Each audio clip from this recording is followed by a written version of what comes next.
The early morning fog drifted across Boston's avenues as the metropolis gradually stirred to life. In the kitchen of La Monda on Newbury Street, my workday had commenced as I meticulously prepared the pastry dough. Peering through the glass, pedestrians strolling along the sidewalk appeared to quicken their pace with every passing morning. Thanksgiving was drawing near. "Mom, I did it." I pivoted at the sound of the voice to discover my son Lucas beaming while displaying the cupcake he had just completed decorating. Such intricate craftsmanship appeared beyond his 8 years of age. "That's marvelous, Lucas," I grinned, caressing his hair. Saturday mornings had evolved into our precious time for baking alongside each other. My spouse William had departed early once more for a client consultation. As the sales manager at Turner Enterprises, his profession recognized no holidays. He bore responsibility for a substantial portion of the corporation's earnings. "Rachel, today's croissants are utterly flawless." Jennifer, one of our employees, peered into the kitchen with an enthusiastic update. More than half of today's croissants had been purchased within merely an hour of opening. Recently, we had been highlighted in the Boston Globe's Distinguished Bakeries feature, attracting even more patrons to our establishment. We were all joyfully overwhelmed by the growing number of individuals queuing first thing each morning for our croissants. For me, who had been raised as the child of a single parent in Boston's impoverished South End, this achievement felt like a fantasy. I had labored tirelessly with a scholarship to culinary school, obtained experience as a pastry chef at a high-end hotel, and ultimately realized my ambition of operating my own establishment. When Lucas returns from school, he invariably goes directly to the kitchen. He completes his assignments there while occasionally assisting with the baking. At a recent parent-teacher meeting, he boldly declared during his future aspirations presentation that he wished to become a pastry chef exactly like his mother. His instructor commended him as a compassionate child who helps unite the classroom. William's career was also progressing exceptionally well. He mentioned the significant real estate development contract he finalized last week would substantially contribute to achieving the company's sales objectives for the year. His abilities in guiding his team while actively seeking new business prospects himself were highly valued both within and beyond the organization. However, not everyone acknowledged our achievements. Marrying someone of her background, "It's a shame to our family." I still clearly recall my mother-in-law Patricia's statement when William declared our engagement. For her, the CEO of Turner Enterprises and a cornerstone of Boston society, marriage to someone from an impoverished neighborhood was entirely unacceptable. Though she participated in our wedding ceremony, her prejudiced behavior never altered. Even when Lucas was born, while she showered love on her other grandchildren, she continued to treat him with indifference. At social gatherings, she would behave as if we were invisible, creating uncomfortable circumstances for those surrounding us. Recently, her animosity had intensified further. At Lucas's birthday celebration last month, she failed to appear despite receiving an invitation. Later, when Lucas accidentally encountered his grandmother, she proclaimed, "Expensive gifts don't befit a child with a mother from the ghettos." The recollection of my son's dejected expression that day still aches in my heart. Then yesterday, we received an invitation to Thanksgiving dinner, the Turner family's customary annual assembly. Every year during this period, anxiety builds. "You don't need to attend," William suggested, but I declined. "I want to get along with Grandma," Lucas expressed at the dinner table, hope gleaming in his gaze. I couldn't easily disregard such a pure desire. "Let's attend," I resolved. William's face displayed worry but understanding of our son's wishes. He agreed quietly. Thanksgiving morning delivered an particularly bitter breeze. The avenues of the Chestnut Hill district, where elegantly dressed individuals hurried past, were already adorned for the holiday. Fallen foliage swirled in the atmosphere, and maple trees were painted a rich crimson. I had been preparing an apple pie since dawn. More than courtesy for my mother-in-law, it was my professional integrity that wouldn't permit me to arrive without bringing something. Mom, is my necktie straight? Lucas anxiously adjusted his collar in the rear seat. His fresh navy outfit with the pale blue tie I had selected appeared ideal for the special event. A silver clasp decorated his small lapel. Perfect, I replied, observing his reflection in the rearview mirror. His face revealed a complicated mixture of nervousness and excitement. William's silhouette in the driver's position was also more tense than typical. I could observe his hands clutching the steering wheel more firmly than usual. When we reached the Turner estate, several premium vehicles were already arranged in the driveway. Bentley, Mercedes, and Rolls-Royce, all shimmering in the winter sunshine. The Victorian-style structure seemed to emanate a particular radiance for the event. The red brick facade, graceful arched windows, and carefully tended front garden all testified to the Turner family's heritage and prestige. Opening the main entrance, we encountered warm atmosphere and the delicious fragrance of roasting turkey. The expansive foyer, lit by glittering chandeliers, was already crowded with family members. The ladies wore designer gowns, the gentlemen in custom suits. My blouse from a local shop felt noticeably inappropriate. William, Rachel, Robert. My father-in-law welcomed us cordially. His gentle disposition always emphasized family unity. His charcoal suit seemed to convey both his stature as chairman and his kind character. Lucas, you've developed so much, Robert said softly, patting his grandson's head. The nearby relatives smiled naturally at the interaction. Lucas's demeanor also began to ease as he reconnected with his cousins. Among the group of 8-year-olds, he slowly released his anxiety. Initially, everything appeared to progress smoothly. The servants moved about with place settings, the substantial silverware inherited through generations, delicately designed white porcelain, crystal goblets. The arrangement they formed was as lovely as artwork. Pure white candles flickered in vintage holders, their gentle illumination reflecting off the immaculate white tablecloth. In the middle stood an enormous turkey, beautifully golden. It was encircled by traditional Thanksgiving fare: cranberry sauce, mashed potatoes, green bean casserole, and sweet potato gratin. The dessert display elegantly presented my apple pie beside pumpkin and pecan varieties.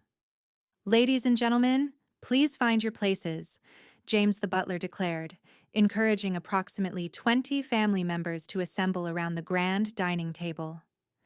The Turner relatives and their households, aunts and uncles, even remote family members who typically lived independent lives, gathered together on this occasion. Then came the sound of high heels clicking down the staircase. Patricia emerged wearing an emerald dress with a diamond necklace. Though she displayed a flawless smile, something seemed artificial about it. I detected something frigid hiding behind those eyes. "Rachel, what a charming blouse," she remarked. I simply nodded slightly, recognizing the mockery in her praise from years of familiarity. Behind her, the servants hesitated briefly, observing the scene develop.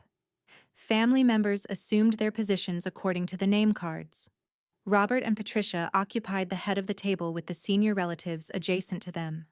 We were guided to seats in the center. Lucas's spot was beside mine. But as we approached those chairs, my blood froze. Instead of the silver place setting, there was a stainless steel dog feeding bowl on the table. It contained brown kibble. The rim was engraved with the word puppy. For an instant, silence descended. I could hear the gasps of surrounding family members. One uncle coughed. A cousin released a small shriek. An elderly aunt looked away while a younger cousin gazed at the floor. Lucas's hand grasped my sleeve. I could feel his small fingers shaking. "What is the significance of this?" William's voice trembled with rage, fury blazing in his eyes. Then Patricia's icy voice resonated, raising her glass gracefully. She intentionally spoke deliberately. Why would a child of slum-bred parents require elegant dining? With those words came a calculated smile, a perfectly orchestrated insult. Everyone at the table became motionless. Robert began violent coughing, and one of the servants dropped and broke a glass. Lucas's small lips quivered as his 8-year-old eyes frantically attempted to suppress tears. Witnessing this scene, something in my heart quietly but decisively transformed into determination. I slowly rose. Only the squeaking of my chair disturbed the silence in the dining room. The chandelier created lengthy shadows across the table. I took my son's small, cold hand. When I pressed it gently, I felt a slight squeeze in response. Without speaking, we abandoned our seats. Behind us, I heard William rise as well, his furious breathing reaching my ears. Our footsteps resonated on the marble flooring as we walked toward the exit. Opening the door, cold air swept across our faces. As I assisted my child into the back seat, I could hear tumultuous voices from within the house. Aunt's voices of disapproval, young cousins' agitated tones, and Robert's yelling. But no one pursued us. No one attempted to halt us. Until we entered the car, in the rear seat, Lucas trembled slightly. Through the windshield, I gazed up at the opulent mansion. I could see several faces observing us from the second-story windows. Behind the lace curtains, inquisitive eyes tracked us. Only the sound of the engine interrupted the Thanksgiving quiet. On the journey home, no one uttered a single word, just the engine noise piercing through the cold evening air. Lucas still shivered slightly in the back seat. The streetlights illuminated his weary reflection in the car window. Even after entering our cozy home, the shame we endured at the Thanksgiving table cast a chilly shadow over our spirits. The living room lights, typically warm and inviting, seemed to create peculiar shadows tonight. "Lucas, let's get you into the bath," I said gently, placing my arm around his shoulders. He nodded silently, still unable to find the strength to speak. As I helped him remove his new suit, I felt his small back occasionally trembling. The fine fabric that should have been filled with his nervousness and excitement. I thought about what had occurred tonight. Why did she need to be so harsh to an innocent child? As warm vapor filled the bathroom, I gently cleaned his back. Usually talkative, he remained quiet. That silence compressed my heart. When we returned from the bathroom, he seemed to have recovered some composure. After changing into his sleepwear, I knelt before him as he sat on the bed. I observed his expression while carefully toweling his hair. "I'm sorry, Mom," Lucas suddenly whispered. Those words gripped my heart. "You've done nothing incorrect," I said firmly, embracing him. Tears poured forth from his small frame. The feelings he had been frantically suppressing burst forth simultaneously. Warm tears drenched my chest. "I just wished to get along with Grandma." I gently massaged his back as he wept. I couldn't discover words of consolation. I simply felt his heart slowly settling in my warm hold. "Your pastries are the finest, Mom." I couldn't help but grin at those words as he dried his tears. I positioned myself beside his bed and started reading his customary bedtime tale. Exhausted, he drifted into profound slumber during the story, though remnants of tears lingered on his sleeping face. His breathing was tranquil. I kissed his forehead softly and was about to exit the room when I heard a faint whisper in his sleep. "Mom." At that sound, I clenched my fists firmly. Regardless of circumstances, I would safeguard this child. That resolve crystallized within me. Departing the bedroom, I discovered William in the living room gazing intently at his cellular phone. His expression displayed a fury I had never witnessed before. It was like observing a different aspect of my typically composed husband. "I will never pardon that woman," he snarled in a hushed voice. His clenched fist quivered. Company papers were scattered chaotically across the coffee table. "William, I've had sufficient..." He rose and contacted his mother's number. I didn't prevent him. This confrontation was unavoidable. The ringing tone seemed unnaturally amplified. Why, Mother? Why did you behave this way? Patricia's voice escaped through the receiver, words that resembled justifications or defiance. Her voice still maintained its typical haughtiness. You considered it amusing? How can you dismiss such harsh treatment of an 8-year-old child as entertainment? William's voice progressively intensified. The veins in his neck protruded with rage. Listen attentively. This concludes our family connection today. I'm also resigning from the corporation tomorrow. You won't dominate us anymore. Patricia's voice became distressed, but William disconnected. His hand was still shaking slightly. With a profound exhale, he turned to confront me. His eyes contained resolve, though weariness appeared on his forehead. I'm sorry, Rachel, for subjecting you and our son to this. You've done nothing incorrect.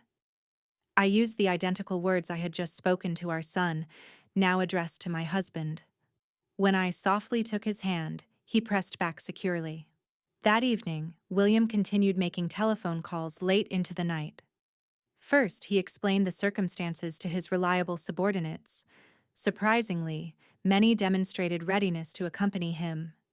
They also had harbored discontent with Patricia's authoritarian management. Mr. William, I'm with you, came the resolute words of Tom Watson, a veteran from the sales division. I'll submit my resignation as well. Let's collaborate at the new corporation, young Sarah Chen declared without reluctance. As encouraging statements continued arriving, William's expression gradually relaxed. Next came confidential conversations with key clients. Despite the late hour, important clients responded to his calls. Many companies who relied on William's sales capabilities showed favorable reactions to conducting business with the new enterprise.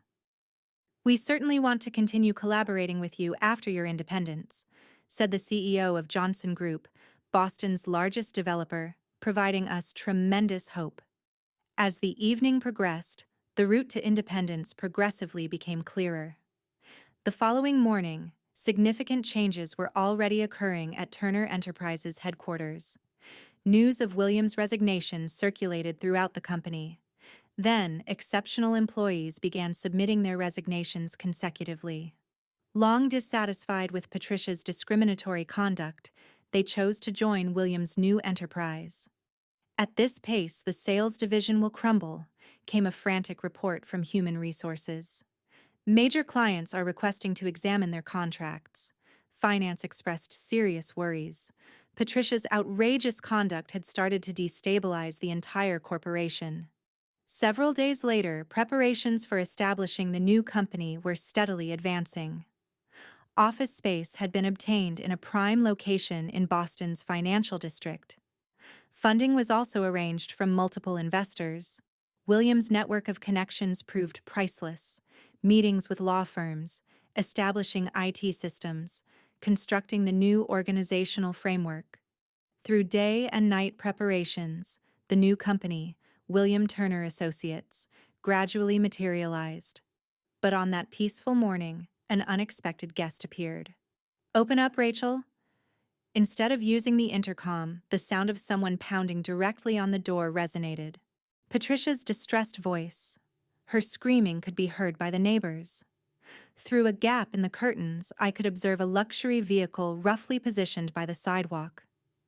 I quietly opened the door. There stood Patricia in an unfamiliar condition. Why did you entice my son and ruin our family?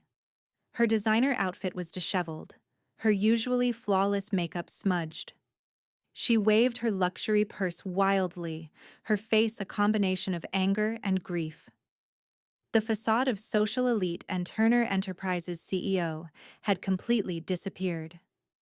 Think carefully about who truly destroyed the family, I responded calmly but firmly. Just then, we heard movement upstairs. Lucas must have awakened. You treated your own grandson like a canine. Is that what family means? Silence. I won't listen to words from someone of your background. Then William's voice sounded from behind me. That's sufficient, Mother. He stood at the entrance, stepping forward to protect me. My husband's upright figure appeared dignified. Depart. Don't ever present yourself to us again. His voice carried unwavering determination. Patricia stared at her son as if viewing a stranger. For an instant, remorse seemed to flicker in her eyes, but that emotion was quickly concealed beneath her arrogant expression. I have my dignity too, she said in a quivering voice, then turned sharply. We silently observed as she entered her luxury car. Her back had completely lost its former stature.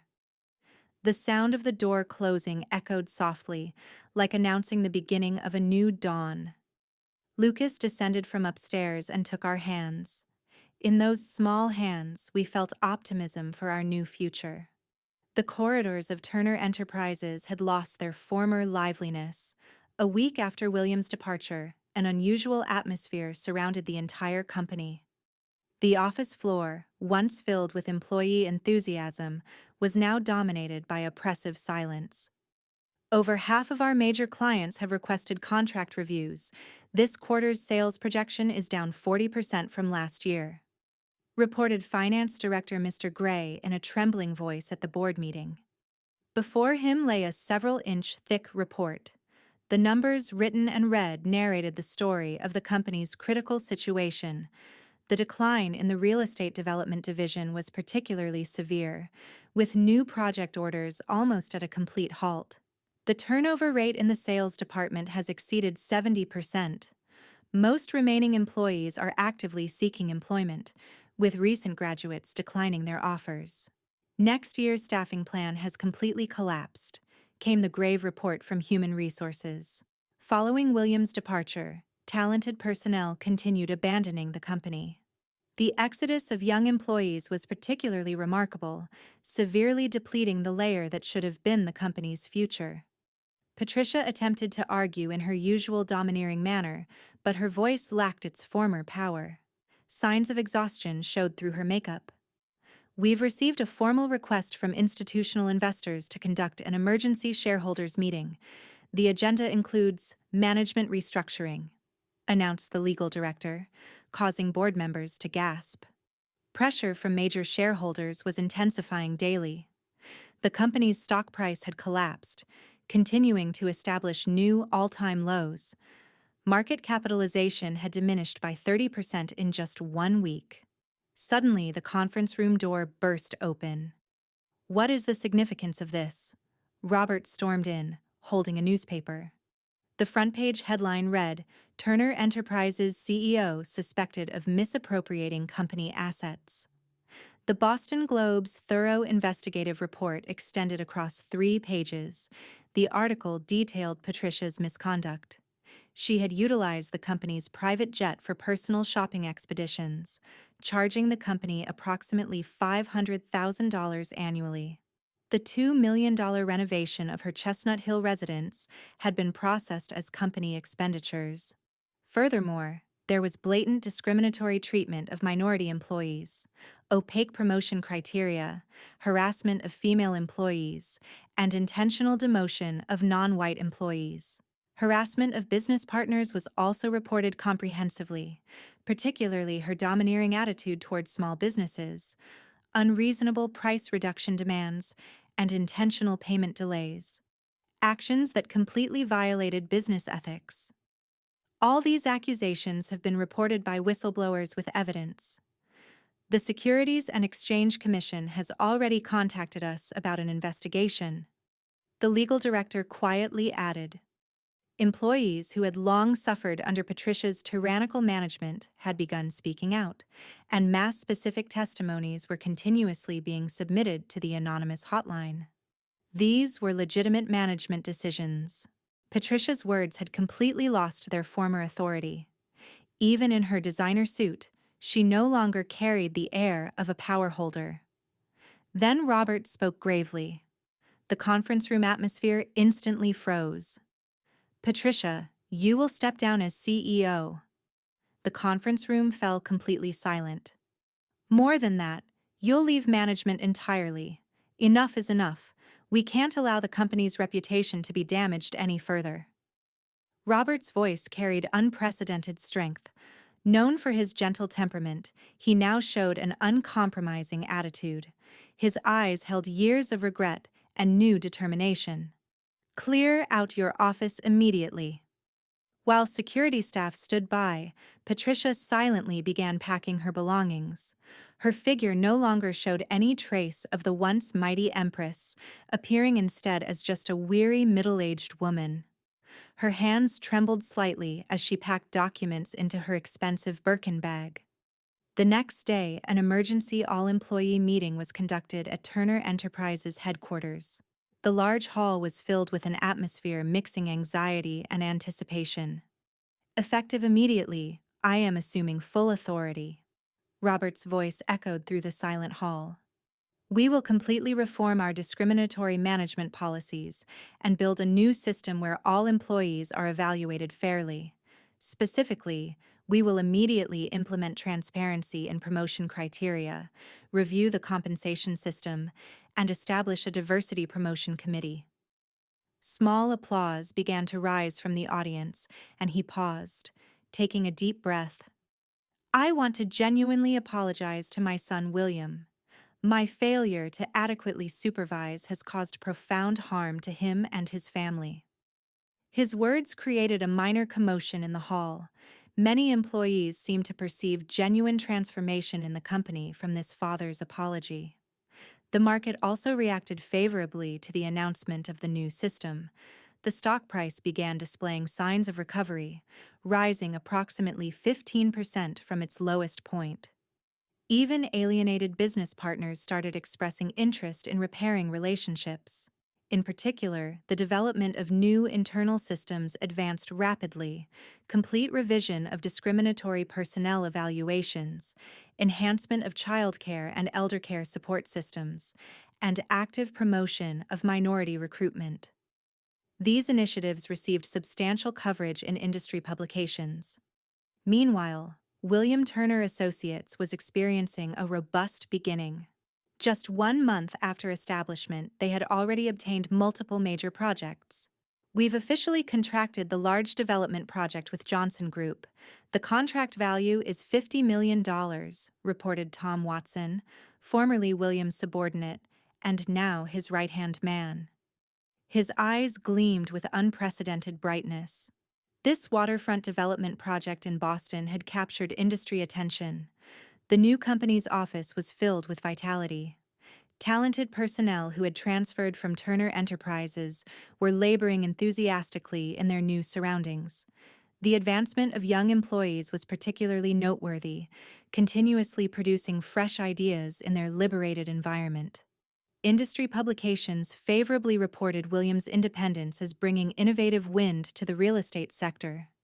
His management philosophy, particularly his emphasis on employee diversity, was highly regarded. His name rapidly became recognized throughout the industry as a new era real estate developer. One day, an email arrived from Robert. Son, I feel dreadful as your father. If possible, I'd like to discuss the company and, more importantly, about family. His words conveyed a father's sincere desire to break the silence. The attached newspaper article suggested the possibility of collaboration between both companies. William spent considerable time contemplating his response. He no longer felt hatred or anger, only a wish to establish a new relationship remained in his heart. Finally, he composed a brief message. Are you available Sunday afternoon? Lucas wants to see you too. A small step marking the commencement of a new dialogue. It was also the beginning of gradual healing for a deeply wounded family. Outside the window, Boston's winter sun quietly illuminated the city. The light shone gently, as if blessing the dawn of a new era. Boston streets were adorned with Christmas decorations 1 month after the Thanksgiving incident. Cold winds rustled the illuminated street trees as Newbury Street bustled with holiday shoppers. The interior of La Monda was even more animated than usual. Long queues formed for Christmas season specialties like Stollen and Bûche de Noël. Mom, you're in the newspaper again. Lucas came rushing excitedly from the rear of the shop. My store had been featured in the Boston Globe as this year's most outstanding bakery. The article highly commended our product line that added innovation to traditional recipes and the welcoming atmosphere of the shop. Meanwhile, in the affluent Chestnut Hill neighborhood, a moving truck quietly departed. Patricia was compelled to leave the mansion she had inhabited for many years. The dramatic reduction in income following her CEO resignation and complete banishment from society, her former friends now behaved as if she didn't exist. A room in an old Back Bay apartment became her new residence. She had to separate from most of her luxury furniture and belongings, retaining only mementos. From the window, the glamorous world of high society where she once ruled now appeared small and distant. At Turner Enterprises, new winds were starting to blow. Under Robert's direct leadership, corporate culture reform was steadily advancing. Discriminatory practices were completely eliminated, replaced by a new evaluation system emphasizing merit and diversity. Then one day, I'd like to consider a merger between our companies. Robert's proposal to William sent shockwaves through the industry, a vision of father and son joining forces to create a real estate development company for a new era. It meant more than just a business integration. Turner and Turner Associates, the new company name, embodied their determination to overcome past conflicts and construct a new future. Sunday morning, we enjoyed brunch as a family. Lucas eagerly told his grandfather Robert about baking. His smile shone brilliantly, as if completely forgetting the tears of Thanksgiving night. Next, I'm going to make a cake for Grandpa. Those words brought tears to Robert's eyes. William's and my relationship had also grown deeper through this trial. His decisiveness and compassion shown during the crisis had strengthened our bond. However, I sometimes think about Patricia living alone in her Back Bay apartment. They say she sits by the window on holiday afternoons, watching families pass by on the street, holding an expensive wine glass, quietly reflecting on her former glory. As brilliant Christmas illuminations decorated the city, everything had changed, and something new was about to begin.